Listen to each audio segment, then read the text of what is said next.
Good morning, everyone. Sadness versus depression. So, listen, we know that we need to work out, work on our bodies, eat the right things. But how often are we taking care of our mental health and being very protective of it? So, this morning, our guest, Lori Kandels, private practice psychotherapist and therapist and counseling, will share this morning. So let's go.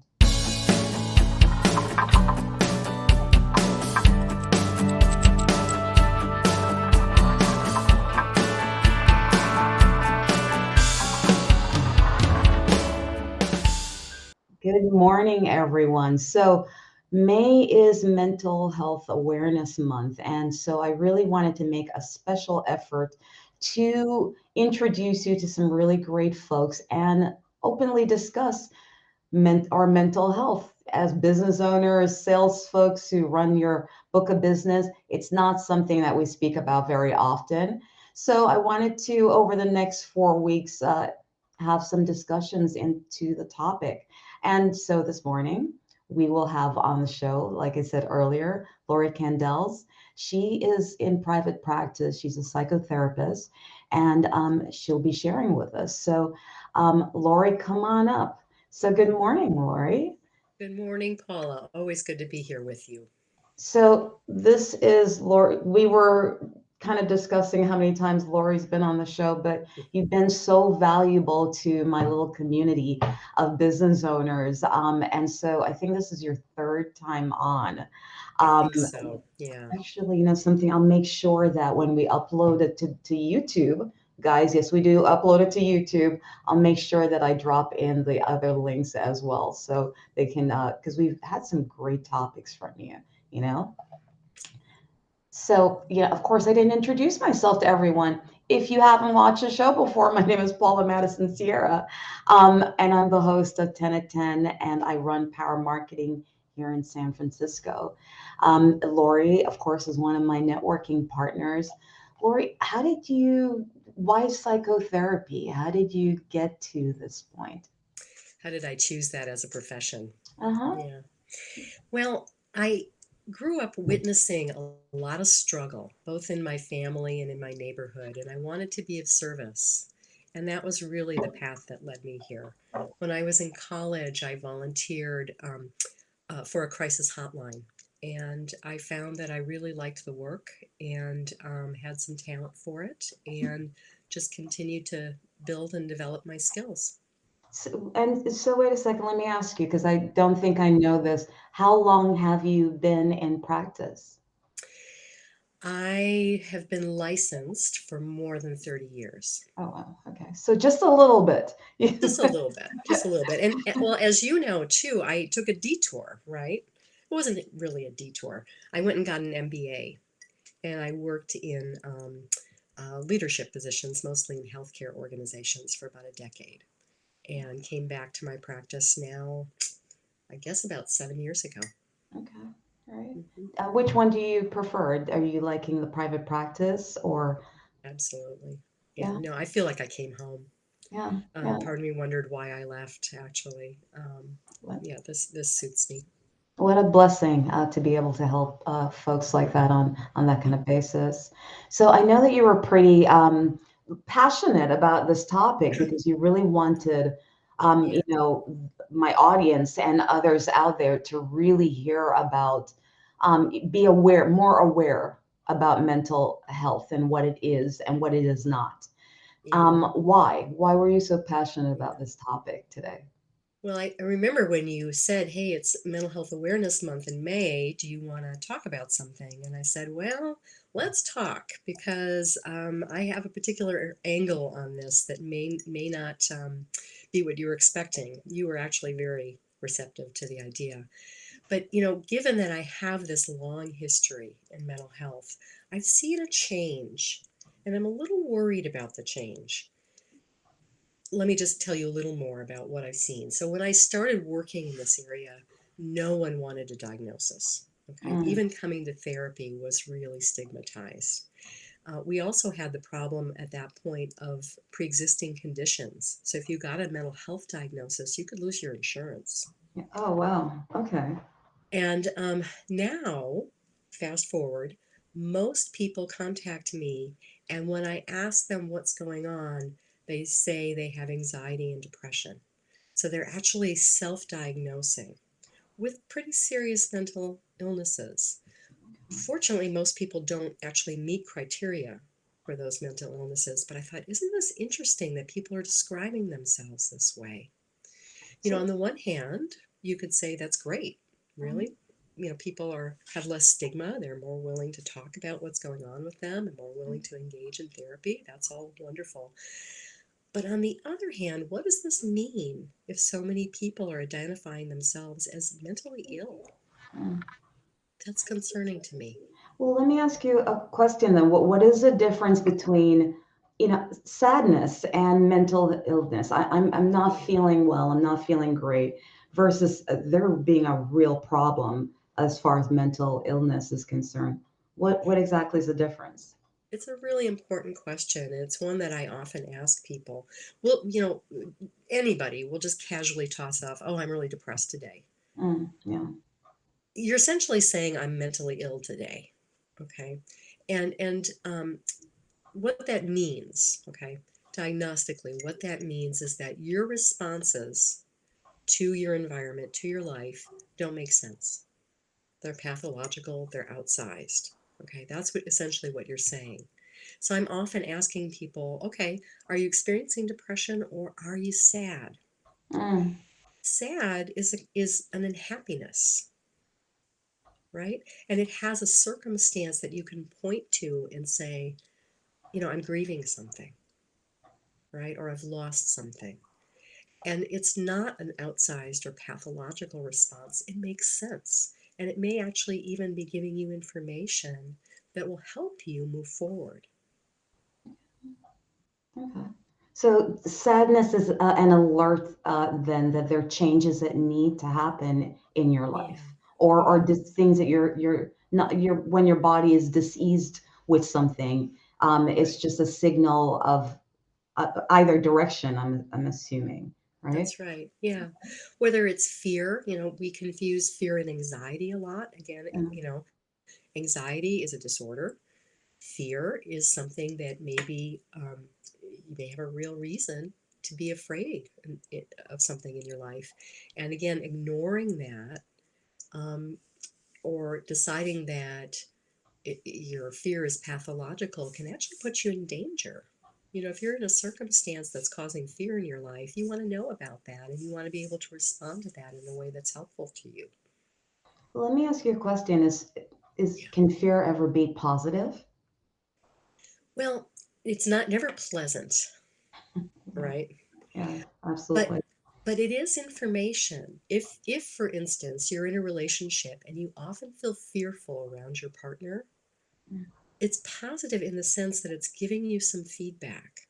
You're not comfortable with this person, yeah. or maybe it's your boss at work. You're not comfortable around this person. That is positive in the sense that it's giving you information that you need to pay attention to. Mm. When can a diagnosis be helpful Sure. to distinguish between sadness versus mental illness? Sure. And a diagnosis can be helpful to people. It gives them a name for what's going on Mm, with them. It gives them some validation that other people experience this as well. And hopefully, it can give them a path forward. So it's not that there aren't people who are experiencing serious conditions. It's just that it diminishes it if everyone's going around saying they're depressed and anxious. It loses its meaning. Can I ask you a question though? Can it Yeah. also be problematic Mm. in a sense, Yeah. getting a diagnosis? Yeah. Yeah. Most people are diagnosed by their family physician Um, and in a 10-20 minute consultation, right? And these are big names for problems, right? And they direct how we see the solution. So if you think, okay, I have a mental illness, Then you're looking for better therapies, including pharmaceuticals, right? Yeah. All of which can be helpful. But you're narrowing your view of what's really going on with you. We are hearing that we are having a mental health crisis, right? That a lot of people are experiencing distress. And I believe that's true. I'm seeing that. If we had an outbreak of back pain, okay, all of a sudden, so many people were experiencing back pain. Of course, we would want them to get the treatment they need: chiropractic, PT, hot and cold packs, muscle relaxants, etc. But wouldn't we also want to ask, why are so many people having back pain? Right? Suddenly, all right? Yeah, yeah. This doesn't make sense. So Yeah. how do we make sense of this? And I think that's the larger question that gets lost when you get focused on a diagnosis. The diagnosis says, I'm wrong, I'm defective, I need to change, rather than looking out at circumstances. And we actually know a lot about what's impacting people's stress levels. We know, as you were alluding to at the beginning of the hour, we know that poor nutrition affects your physical and mental health. We know Oh, that. wow. Yeah. We know that social media is not good for us. Here we are in social media, I know. but hopefully this is good for you. But but we know that particularly for girls and young women, social media is dangerous. Actually, right? A lot of social media is dangerous. We know that people who are marginalized are much more likely to develop stress-related illnesses. We know that sexual abuse and trauma affects a quarter of the population. Mm. So when we open up beyond the diagnosis, we're looking at the larger cultural context, and we're taking some um, pressure off the individual. It's like we're not making up all the circumstances of our life, we're responding to them. And our response may be distress, and we may need some help learning how to deal with that distress. But it doesn't mean that we are having a pathological reaction to what's going on. Can I ask you, and I know this might be a simplistic way to approach it, but are there any tips that you can offer, a starting point, let's say, for folks as they're moving forward, Yeah, or they want to move forward? Because I know you have to choose, right, to yeah. want to do this for yourself. The first is watch how you describe yourself. Oh, wow, that's a biggie. It is a biggie. Yeah, yeah. When, yeah, when you say I am depressed or I am anxious, that's an identity, right? Watch out for that. How are you talking about yourself, including the chatter in your head, which is often even worse than Oh, that, yeah. right? You I know, mean, we'll say things to ourselves that we wouldn't normally say to someone else because we that's think it was right. horrible. Like, I would never say that to someone. That's horrible. But we That's say it right. to ourselves quite a bit, don't we? That's right. People have these inner monologues running. Oh, I'm a loser. I'm unlovable. I'm on and on and on, right? Mm, So that's the first thing, is just watch how you talk about yourself. And the second is assume you have a reason for feeling the way you do. mm, Start there rather than starting with, I'm having a reaction. I need to get rid of it. There's something wrong with me. Okay.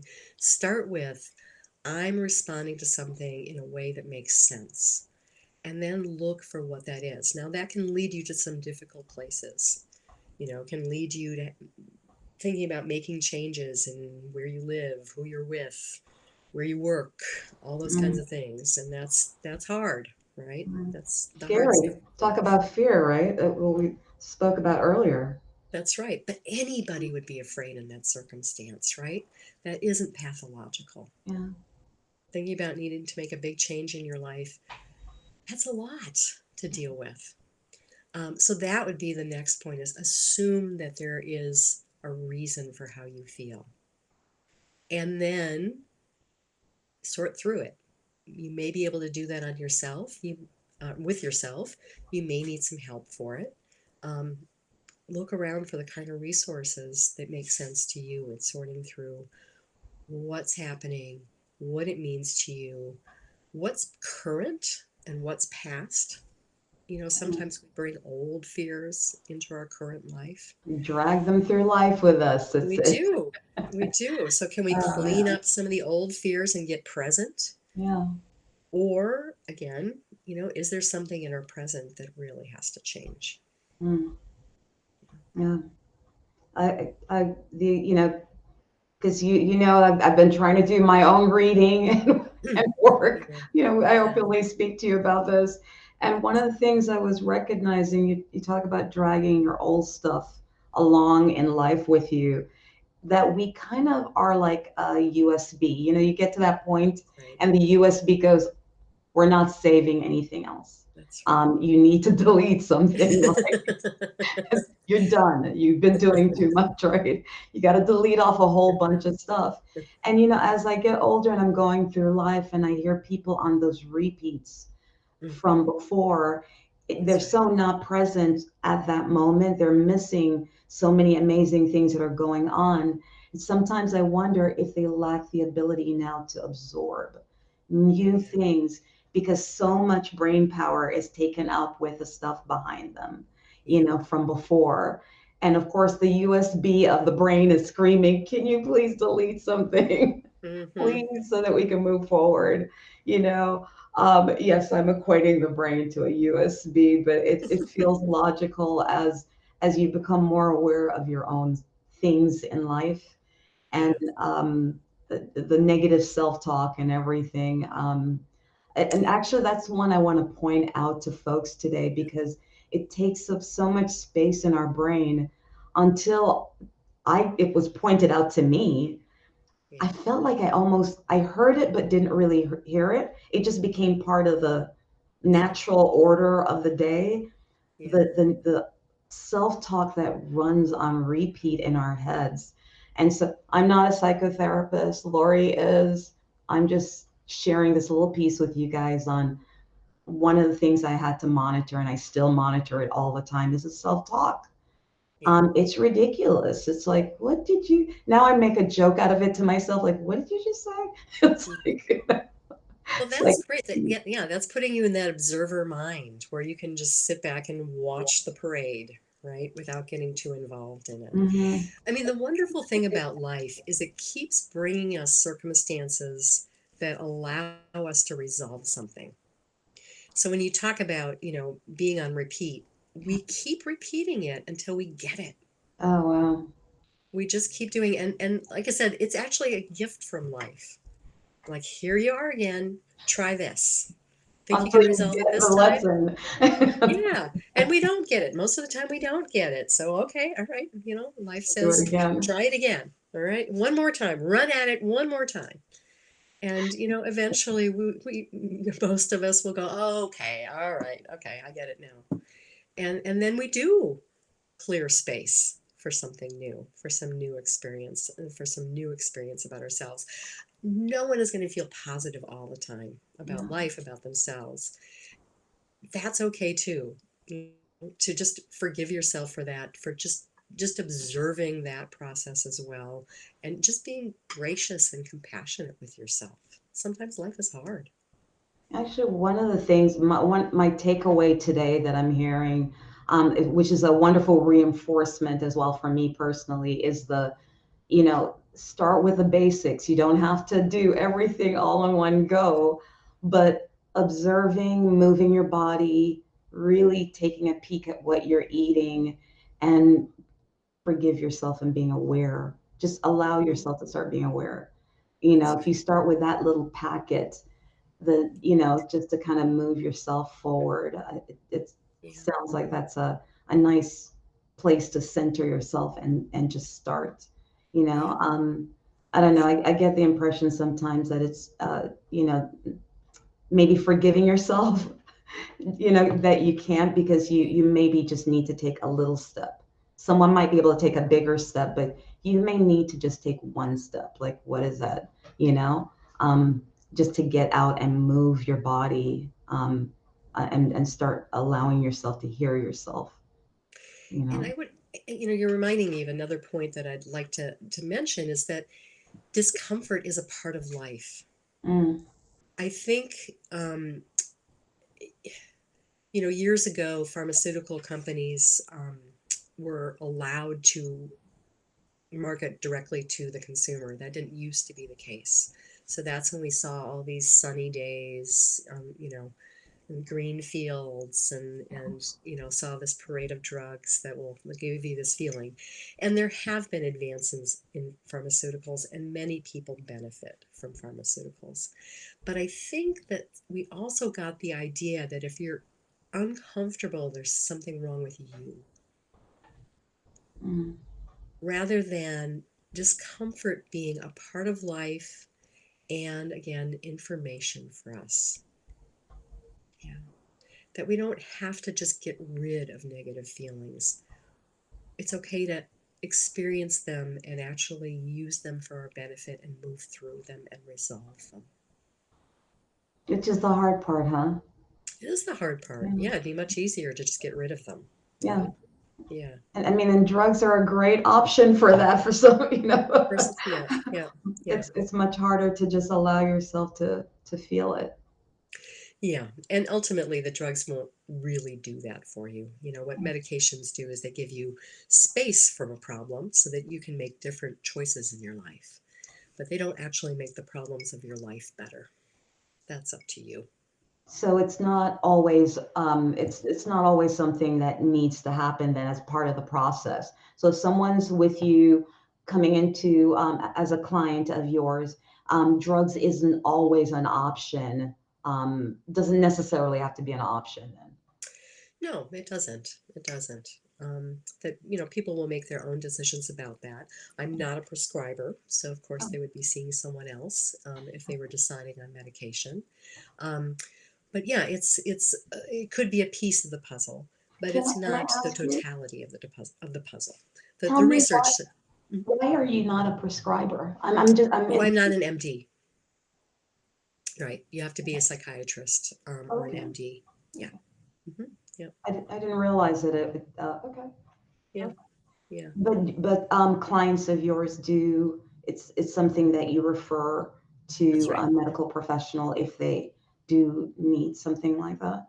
That's right. Yeah. Okay, great. Mhm. Any other tips that you can offer to our audience today? I don't think I have anything else right now. Do you have any other questions? No, actually, how can someone get started with you? What does that look like? If I wanted to sit Mm, down with Miss Kandels, how do yeah. I get started? What's that Yeah. process? Well, I would recommend taking a look at my website just so you get familiar with what I offer. But you can call, text, or email me, and we'll have a brief phone chat just to make sure that we have a good match. Like every profession, there are some things I work better with than others. Yeah. And so we want to make sure that we have a match. And my practice is a little unusual in that I see people as needed. And initially that might be more often, but I really want people to know that they can live without me ultimately. So at the end of every session, I ask, when do you want to meet again? And Mm, that might be a week, that might be a month, and any of that is just fine with me. I really want people to be self directed and see me more like they would see their chiropractor, right? so I love that. Really, just to try to get them more involved in the process. Yeah, Yeah. it's your therapy. You do what you want with it. I only have offerings to make. And I start by asking people about the end of therapy. How are we going to know this is working? I love that. What's going to be different in your life as a result? And we keep coming back to that to make sure that we're on track. I love that. Because my thought with therapy is that you're just kind of in it forever, like this indefinite period of time. And, what does it look like to get to the end? Will you ever get to the end? So, being a goal-oriented person myself who likes to write stuff down, that makes perfect sense to me that you would start with the end in mind, That's right. and and move forward into that. So I love that, Yeah. and I know you have a really great newsletter as well. Will we hmm be able to get the link to share it with the audience so that they can subscribe to that? Yes, actually, if you go on my website, um, you can subscribe to the newsletter. You can also send me your email and I can add you to the list too. Perfect. The email I do when I have something to say. So it's intermittent. Thank you so much. Thank you so much for being on. Thank you for the topic proposed today.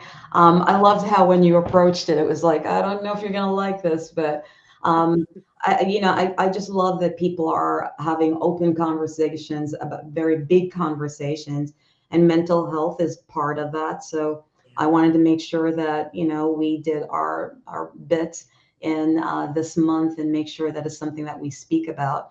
I love the cute cat, by the way. It's, and we're going to do a second take, please definitely reach out to Lori if you need any, want to get started, want to find out more information. Like I said, she has a great newsletter. I love your newsletter, by the way. Thank And you. so, if that might be a great place for you to start as well, if you want Yeah. to take those baby steps that we talked about earlier. And of course, if you want to reach out to me for anything, please reach out to me at my website. My continued mission is to introduce you to what I refer to as everyday experts and other business owners, of course, who have these deep experiences in their area. And I'd like to share it with you. Of course, just to help you to up level and move forward. And of course, I offer marketing tips as well to keep inspiring you to move forward. The show airs every Thursday, 10 a.m. on LinkedIn Live. Again, not pre recorded, beautifully and edited. Um, this is a live show. So please tap in, share it with your friends. The quote that I wanted to end with today, Lori, I don't know if you've heard this one. There's no normal life that is free of pain. It's the very wrestling of our problems that can be the impetus of our growth. It's by Fred Rogers. Do you typically have a great quote that people kind of hear you say quite a bit over and over again? Oh my, I'm sure there is one and I'm totally blank on it right Of now. course, it's like I But throw I it love into that your one. We'll leave it there. Let Fred Rogers speak. face. Listen, thank you so much, everyone. For the rewatchers later, please stay strong through this period of change. So much is going on. And like Lori said in our discussion, the the uneasiness is a good signaler to moving us forward and giving us great messages about what we should and what maybe we should not be doing. So let's listen to ourselves today. So stay strong and just keep moving forward. Lori, it was great having you on the show again. Thank you so much. Appreciate it. Thank you so much for inviting me, Paula. Always good to talk with you. Definitely. Take care. Bye, everyone. Have a great rest of the day. Take care. Bye, kitty. Bye.